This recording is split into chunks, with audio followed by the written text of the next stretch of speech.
পবিত্র ঈদুল ফিতরে জয়পুরহাট পৌরসভার 9টি ওয়ার্ডের অসহায় পরিবারে ভিজিএফ কার্ড বিতরণে অনিয়মের অভিযোগ উঠেছে স্থানীয় বিএনপি, জামাত ও বৈষম্য বিরোধী ছাত্র আন্দোলনের নেতাদের বিরুদ্ধে। অভিযোগ, এই বছর 46.21 টন চাল বরাদ্দ পাওয়া গেলেও দলীয় কোটা ভাগাভাগির মাধ্যমে এসব কার্ড দখল করা হয়েছে।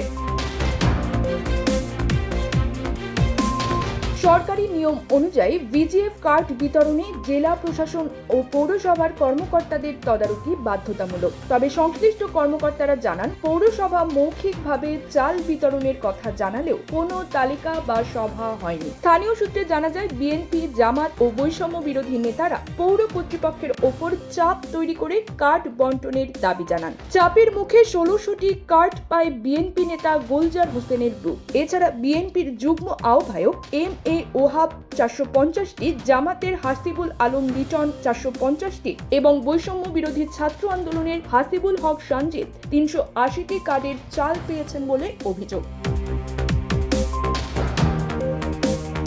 পৌর সমাজসেবা কর্মকর্তা হাসানুজ্জামান স্বীকার করেন, রাজনৈতিক নেতাদের সঙ্গে আলোচনা করেই তালিকা তৈরি করা হয়েছে। তবে জেলা ত্রাণ কর্মকর্তা আব্দুল করিম বলেন, দলীয় তালিকা সম্পর্কে জানা নেই, তদন্ত করা হবে। অন্যদিকে বিএনপি নেতা গোলজার হোসেন সংযোগ ছিন্ন করলেও যুগ্ম আহ্বায়ক ওহাব স্বীকার করেন, প্রাপ্ত কার্ড বিতরণ করা হয়েছে। জামাত নেতা লিটন ও সঞ্জিতও তাদের কার্ড বন্টনের কথা নিশ্চিত করেছেন।